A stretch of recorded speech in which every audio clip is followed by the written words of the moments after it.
познавах лично, не чу гласът и аз, но в чуждите разкази остави своя глас.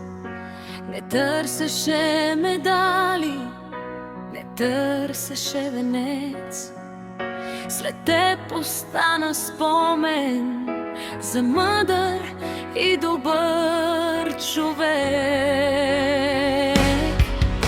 И днес небето е потихо, една легенда си отиде, но в хората, които вдъхнови, следата ти ще продължи. Паяко господар на мрежите, приятел в дигиталния свят, не си забравен, щом сърцата за теб говорят и мълчат.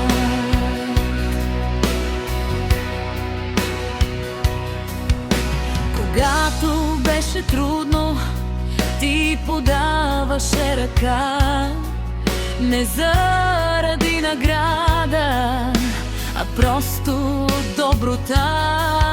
Една следа изтри на време, един живот спаси така, и някой днес върви напред заради твоята следа.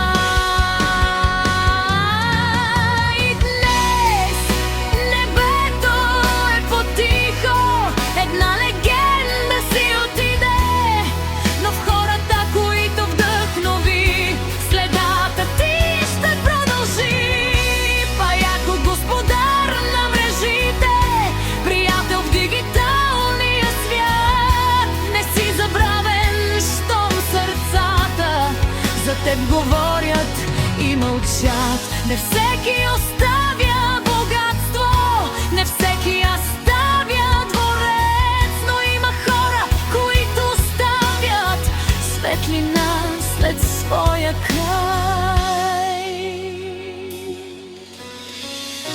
И ако някой ден успея да стигна своя връх, ще знам, че част от пътя е осветен от теб.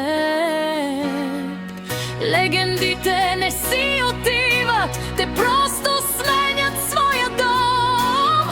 От мрежите и екраните се преместват в нечий спомен. И докато някой помни, докато някой продължи, Паяко, ти не си изгубен.